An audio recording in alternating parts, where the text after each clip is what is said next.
欢迎收看频道 DH 娱乐新闻，订阅频道，不要错过当天最热门的新闻。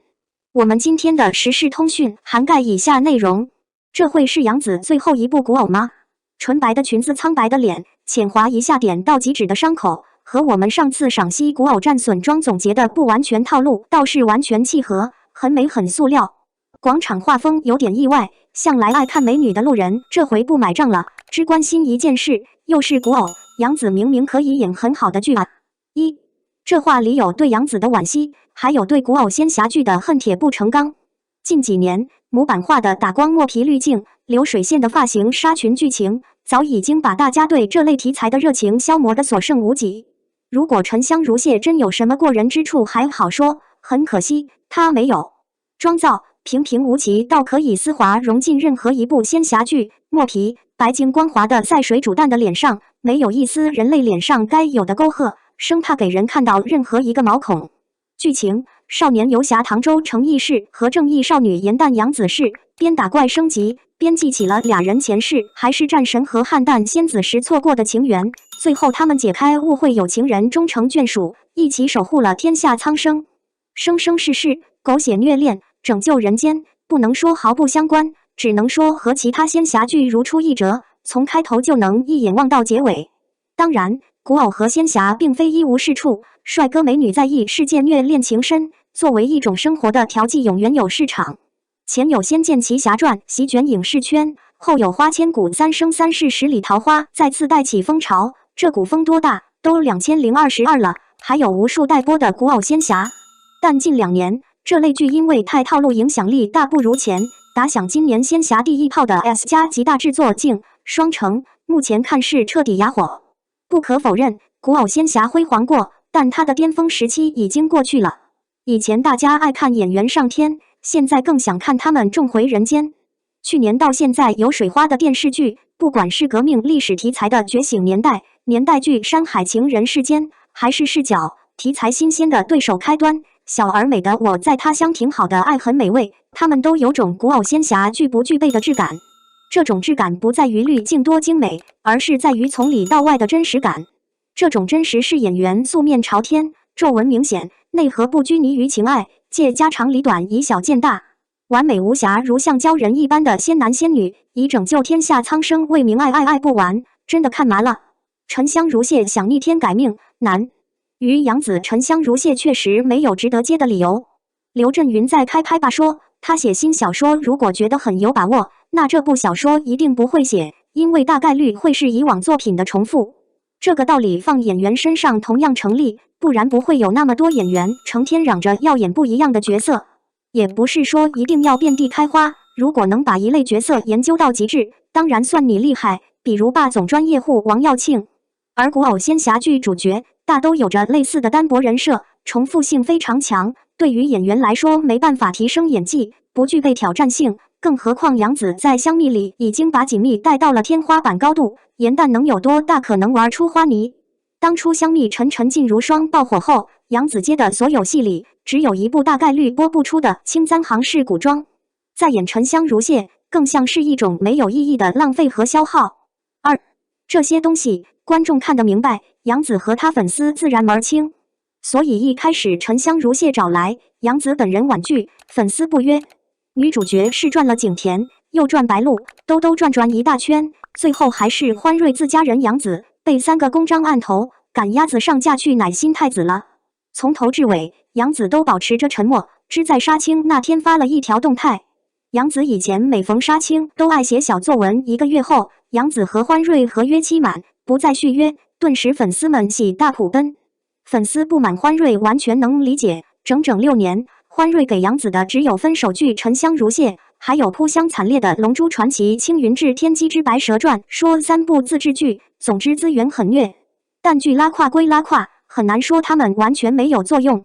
青云志之前，童星出身的杨紫很长时间都无戏可拍，即便有戏也获益有限。山影和央视出品的《战长沙》当时口碑很好，放现在照样是妥妥的爆款。杨紫在里头挑战了从少女到少妇的胡香香，演技足够亮眼，却少有人关注到，甚至很多人是在香蜜之后才知道杨紫演了这部剧。大秧歌收视优秀，但农村戏题材根本没年轻人关注，欢乐送礼不讨喜的邱莹莹火是火了，杨紫也因为大家对角色的又爱又恨被撕得蛮厉害。那段时间用杨紫自己的话说，是被动被选择的。她想演戏，想演偶像剧、仙侠剧、古装剧，她想红，而且从来不掩饰自己想红。她太知道红了才能有商业价值，有商业价值才有选本子的资格，而商业价值或者说流量是之前演的戏没办法给她的。站在岔路口的杨紫选择加入欢瑞，朝流量小花的方向发展。15年之前，欢瑞的《宫锁心玉》《古剑奇谭》等爆款古偶仙侠剧，打造出了顶流杨幂李易峰，手上还握着《诛仙》《盗墓笔记》等大 IP 的版权。15年恰逢花千骨大热，开启了仙侠网文改编的时代。对于以古偶仙侠见长的欢瑞来说，毫无疑问掌握了流量密码。欢瑞不能说没有诚意，给杨紫的第一块饼就是改编自《诛仙》的青云志，拉上当时炙手可热的赵丽颖、李易峰主演，让杨紫饰演白月光陆雪琪。虽然剧播后杨紫被嘲长得不好看，不符合冰山美人，但还是靠着演技收割了一些观众，同时让她敲开了仙侠的大门。天机之白蛇传说，你可以笑杨紫的白蛇没有妖气，没有灵气，但不能否认她的演技和爆发力。这场绿幕哭戏都不需要特效，光是对着空气撕心裂肺就能把人给看哭。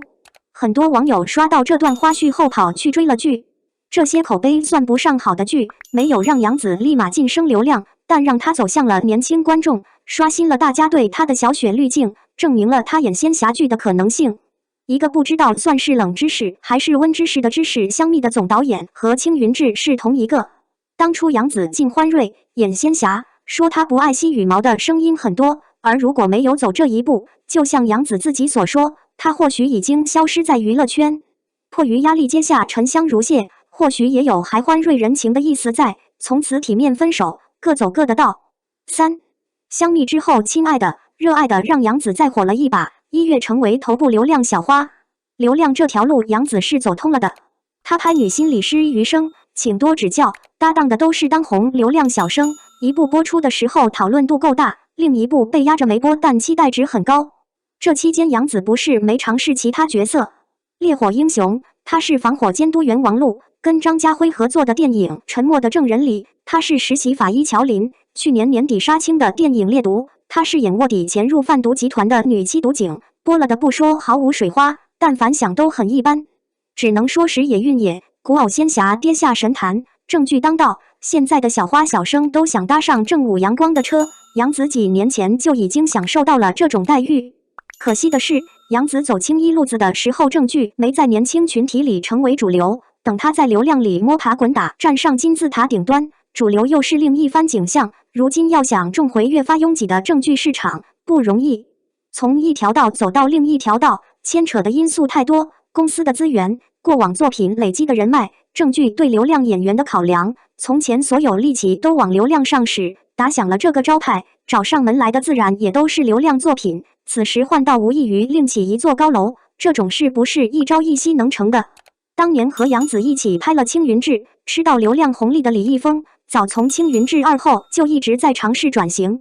犯罪悬疑电影《心理罪》，年代剧隐秘而伟大，火箭军题材的号手就位。这么些年他拍的片子不算多，但角色类型都不重复，然而效果平平无奇。说他转型成功，不见得。也是巧了，杨紫深陷沉香如屑，李易峰出走半生，归来仍是仙侠，就是没想到这次仙侠失灵了。有粉丝说，杨紫手握战长沙，根本不存在转型，想演正剧转身就能演。这话多少有点理想化。杨紫能演，跟有没有好本子来找她演，真演了，看惯她演流量剧的观众能不能接受，是两码子事。作为一个从战长沙起就对杨紫有好感的普通观众，单纯觉得有点可惜，是真的很想看杨紫演正剧。当初她踩准了仙侠流量的点，这回能赶上正剧的趟吗？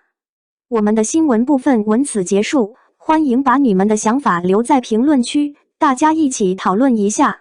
欢迎，也别忘了帮我点个赞加关注谢谢大家。